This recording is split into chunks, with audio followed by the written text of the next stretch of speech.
Oh hi, today I'll be comparing three of the best models of the Supermarine Spitfire in 1:72 scale, namely the Forces of Valor, Gemini Aces, and Corgi Aviation Archive. So, as most of you may know, the Spitfire Mk.IX was developed in the year 1942 to around 1943 to counter the Luftwaffe's new Focke-Wulf 190 fighter that could challenge even the best Allied fighters of the time. So what they did is basically outfit a Mark V Spitfire with a redesigned engine cowling so that it could accept the new Merlin 61 engine, which was rated at around 1280 horsepower.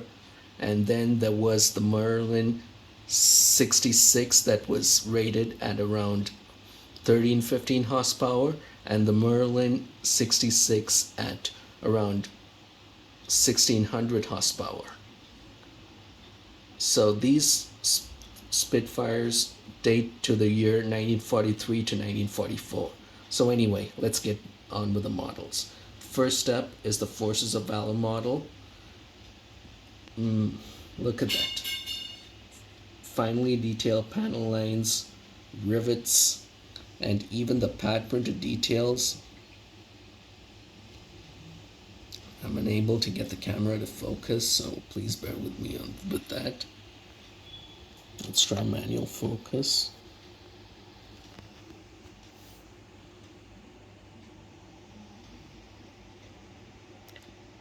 And if you look closely, the text is legible. And on looking at the underside, yeah, the well-detailed wheel wells comes with a set of bombs which can be removed.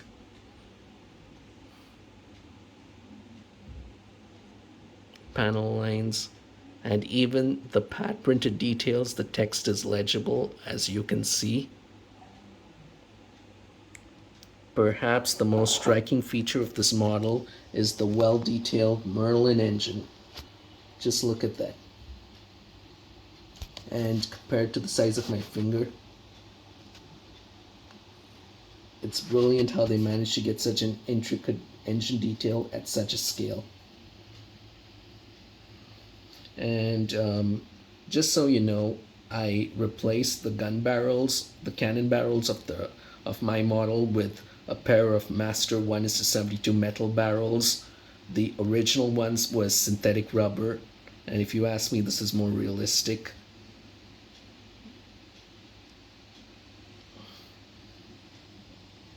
And it even comes with a Canadian symbol under the cockpit, as this aircraft was flown by a pilot in the Royal Canadian Air Force, Johnny Johnson. And moving on to the Gemini Aces 1. This is also a really good model. One thing about this model is 90% of this model is solid metal, with the exception of the canopy and parts of the landing gear. Even the propeller is solid metal. And even the pad printed details, the illegible, the rivets, the panel lines, brilliant. And you can see even it's even more legible than the Forces of Valor one.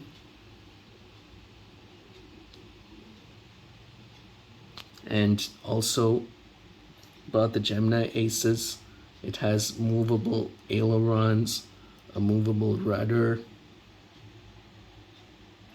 and the underside, if you look at it, the panel lines,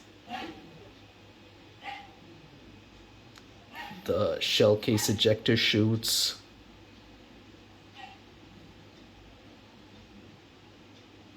the pad printed details, brilliant.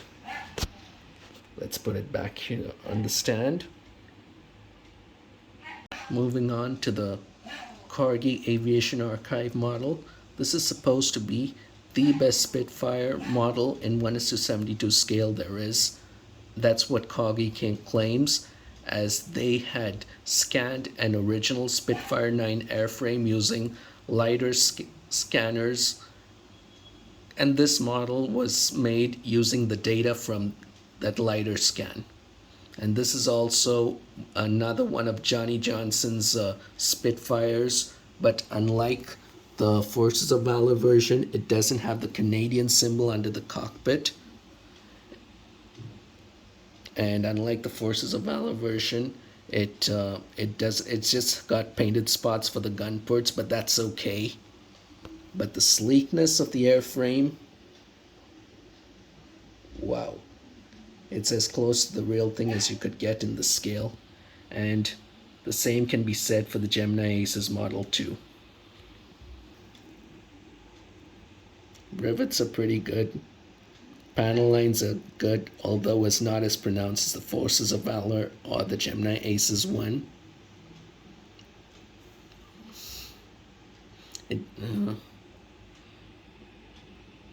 The pad printed details, I guess you can read it, but since they kind of use reflective paint, it's kind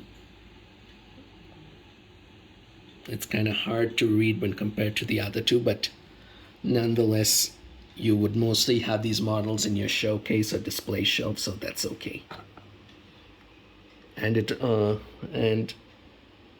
the underside, the pad printed details and the panel lines are well detailed, and it comes with a display stand, as you can see.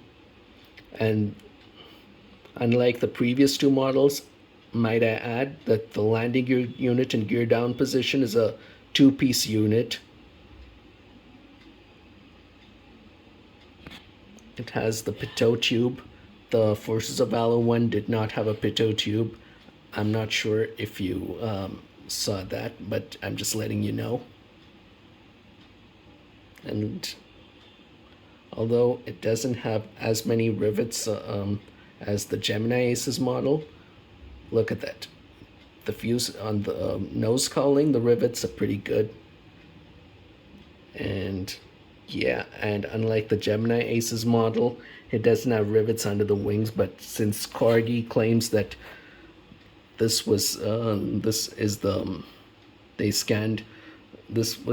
model was made using data scan from the LIDAR scanner, so we'll have to take their word for it, I guess. And this, all three comes with movable propellers. Let me try and see if I can get them to spin, even if you were to blow air into them. Saw that? Let's try it for the Gemini Aces. And this, and for the Forces of Valor one.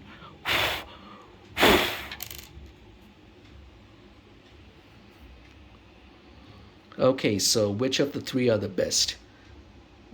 Each of these models are good models in their own right. If you want to have your model displayed in gear down or park position, I'd suggest you get the Forces of Valor version, as it has all these panel lines, rivets, the well-detailed Merlin engine. If you're more into details, either the Gemini Aces or the Corgi one is for you. But take note, the Gemini Aces one is no longer produced, so you can get it anywhere between $44 to $120 on eBay. So if you get one at a really low price and you like Spitfires, don't pass it up. And but this is supposed to be the best Spitfire model there is, as it was created using data obtained from a LIDAR scan of an actual Spitfire.